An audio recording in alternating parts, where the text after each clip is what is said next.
Hello सिनेफर्स, आज हम discussion करेंगे इस हफ्ते के मूवी अपडेट्स के बारे में। और सबसे पहले रूमर्स ये निकल कर आ रही है कि लियोनार्डो डिकैप्रियो दिख सकते हैं स्क्विड गेम में as a VIP. Squid game season 2 announce हो चुका है, यानी मेरा मतलब सीजन 3 जो फाइनल सीजन होगा। अब ऐसे काफी सारे आर्टिकल्स आए, लियोनार्डो डिकैप्रियो उसमें विलन दिखाए गए, यानी वीआईपी जिन्होंने इस गेम को स्पॉन्सर किया। और उसके बाद साउथ इंडस्ट्री से खबर आई है, अजित कुमार वहाँ के सुपरस्टार, उनकी movie with the movie Archie जो लाइका प्रोडक्शन में बनी है, उन्हें पैरामाउंट पिक्चर्स को 10 मिलियन चुकाने पड़ेंगे, लगभग 85 करोड़ के आसपास, क्योंकि वो मूवी रीमेक है पैरामाउंट पिक्चर की कोई मूवी की। और ऐसा कहा जा रहा है पेमेंट करने के बजाय लाइका प्रोडक्शन कह रहा है कि पार्टनरशिप कर लेते, या मतलब जो भी प्रॉफिट होगा उसमें वो शायद हिस्सा दे दे। और विद द मूवी आर्ची की जो प्लॉट है वो कहा जा रहा है एक मैरिड कपल है जो ट्रिप पर जाता है, लेकिन अचानक से हीरो की बीवी गायब हो जाती है और उसको ढूंढते वक्त कई सारे विलन्स को उसे फेस करना पड़ता है। तो आप जरूर बता दो कि कौन सी मूवी है। और उसके बाद रणवीर सिंह का धुरंधर मूवी के ऊपर से सेट लीक इमेजेस बाहर आई है, जिसमें रणवीर सिंह सरदार के कॉस्ट्यूम में दिख रहे हैं। और मैं कहूँगा अब ये हुई ना बात, क्योंकि इतने बढ़िया दिख रहे हैं रणवीर सिंह। और रणवीर सिंह थे अच्छे एक्टर, पद्मावत ले लो, लेकिन उनकी स्क्रिप्ट चॉइसेस सही नहीं होती थी। और ऊपर से सोशल मीडिया पर हर वक्त देखना, लेकिन उन्होंने भी लगता है काफी चीजें इंप्रूव की है। सोशल मीडिया पर आप पहले जैसे नहीं दिखते, वो पेपराजी उनको इतना स्पॉट नहीं कर पाती। और ऊपर से उन्होंने ये जो मूवी भी चूज की उसमें और भी बाकी के स्टार है, अक्षय कुमार यानी अक्षय खन्ना, आर माधवन, संजय दत्त। तो नो डाउट धुरंधर मूवी भी काफी प्रॉमिसिंग है, जिसे आदित्य धर बना रहे। और उसके बाद आए आगे तो अनुराग कश्यप के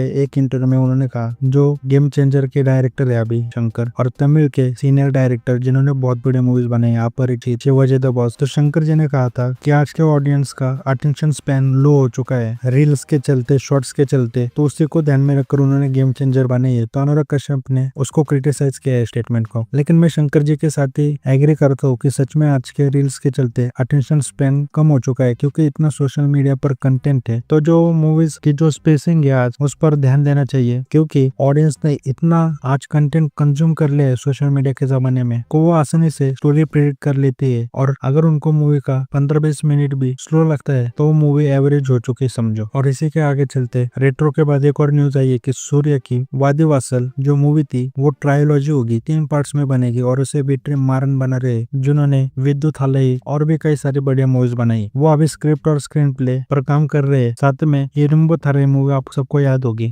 मतलब यूट्यूब पर हिंदी डब में अवेलेबल है, रिटर्न ऑफ अभिमन्यु नाम से, जो एक टेक्नोलॉजी के ऊपर बहुत बढ़िया ब्रिलियंट मूवी थी, जिसका विलन ऑनलाइन साइबर हैकिंग से स्कैम करते हैं। उसको बहुत बढ़िया तरीके से इस मूवी में दिखाया था। उसका दूसरा पार्ट बन रहा है और जिसके लिए मैं काफी एक्साइटेड हूँ। और उसके बाद फिर से एक बढ़िया न्यूज, इम्तियाज अली काम करेंगे फहद फासिल के साथ। और फहद फासिल सच में इतने बढ़िया एक्टर है, तो फैंस से डिमांड करते हैं कि भाई तुम इसको कास्ट कर लो, क्योंकि फैंस देखना चाहते हैं इस एक्टर को ये डायरेक्टर कैसे यूज कर सकता है। तो ये देखना भी अब इंटरेस्टिंग रहेगा कि इम्तियाज अली कैसे फहद फासिल का पोटेंशियल का यूज करते हैं, क्योंकि अभय देओल के भी देखोगे बहुत बढ़िया मूवीज रही है उनके साथ। और अल्लू अर्जुन का जो अभी सारी कंट्रोवर्सी हुई, तो यश में कहा है कि उनका बर्थडे सेलिब्रेट ना किया जाए, ग्रैंड गेस्टर और वो जो गैदरिंग्स होती है उसको ना किया जाए। उन्होंने कहा कि मेरे लिए यही गिफ्ट है कि मेरे फैन सेफ है। और इसके बाद थालापति की अपडेट निकल कर आई कि थालापति 69 का शूट जल्दी स्टार्ट होगा जनवरी से। और सबसे बड़ी न्यूज आई है अभी एसएस राजामौली की जो मूवी है आने वाली, उसमें प्रियंका चोपड़ा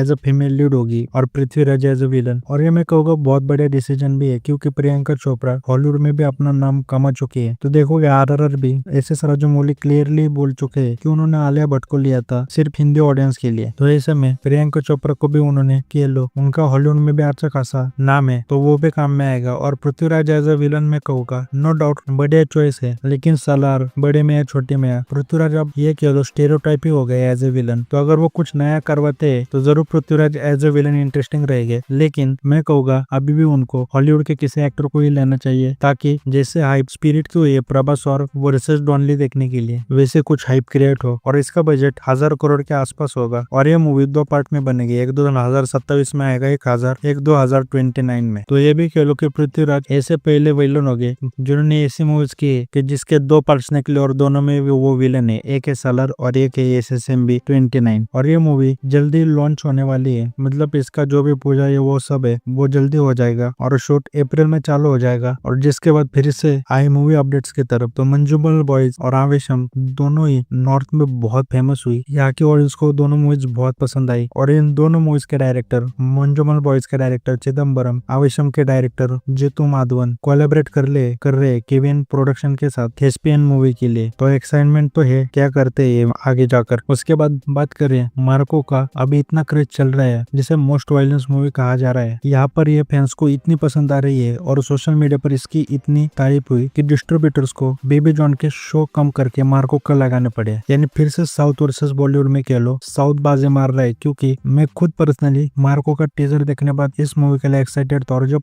फर्स्ट शो देख रहा था ना, मैं लिटरली कोई शो नहीं दिखा रहे थे, 2 से 3 शो, वो भी अजीब अजीब टाइम पर। लेकिन आज मैं देखता हूँ बहुत सारे शोज लगे, बहुत सारे मार्को को स्क्रीनिंग्स मिली है। तो ये अच्छी बात है कि अब ऑडियंस भी नहीं, डिस्ट्रीब्यूटर भी कंटेंट पर फोकस कर रहे हैं, जिसका उनको पॉजिटिव फीडबैक मिल रहा है, उसको प्रेफरेंस दे रहे हैं। और उसके बाद लास्ट में जॉन विक प्रोडक्शन की तरफ से फाइट और फ्लाइट का ट्रेलर आ चुका है और बहुत बढ़िया मूवी दिख रही है। ट्रेलर से देखोगे मतलब यार जॉन विक का जिसमें भी नाम आ जाता है उसके लिए तो मैं एक्साइटमेंट रहता हूँ, क्योंकि मुझे पता है कुछ ना कुछ भाई तगड़ा देखने को मिलने वाला है। इसके बाद जहाँ पर हमारे इंडिया के राजामौली जी जीनियस डायरेक्टर सबसे महंगी मूवी बनाने जा रहे हैं 1000 करोड़ की, वहीं पर हॉलीवुड में भी क्रिस्टोफर नोलन जो ओडिसी मूवी बना रहे होंगे, उनके करियर का सबसे ज्यादा बजट होगा उसमें 300 मिलियन के आसपास। जो उन्होंने लास्ट मूवी बनाई थी डार्क नाइट राइजेस, उसका बजट था 250 मिलियन। और माँ कसम यार, उसका स्टार्टिंग का आज का भी प्लेन सीन देख लो, जो स्टार्टिंग का सीन है जिसमें बैंक को ले जाते हैं, इतना एपिक लगता है। तो ये मुझे क्रिस्टोफर नोलन की बहुत चीज अच्छी लगती है। सीजीआई वीएफएक्स की जगह वो प्रैक्टिकल स्टंट्स ज्यादा प्रिपेयर करते हैं। और इसके बाद WWE अब नेटफ्लिक्स पर आ रहा है। और बचपन में मुझे आज भी याद है कि WWR में दिन भर देखता था, और उसका रीजन भी था कि तब रेसलर्स परफॉर्म भी अच्छा करते थे, टेक्स हाई रहते थे, स्टोरी लाइन्स बढ़िया चलती थी। और दूसरा तो मुझे पता नहीं था कि वो फेक है, लेकिन जो भी कह लो मजा आता था। भले अभी मैं हॉलीवुड का WWE नहीं देखता, लेकिन युगांडा में शायद कुछ रेसलर्स है जिनके पास कह लो अच्छा खासा प्रोडक्शन नहीं है, वैसे सेट वो सब चीज नहीं है, लेकिन वो पूरा ये WWE जो जिस तरह होना चाहिए वो वहाँ पर हमें देखने को मिलता है, पूरा रॉ। और इसके बाद राउडी राठौड़ 2 का काम चल रहा है। और कार्तिक आर्यन देखोगे तो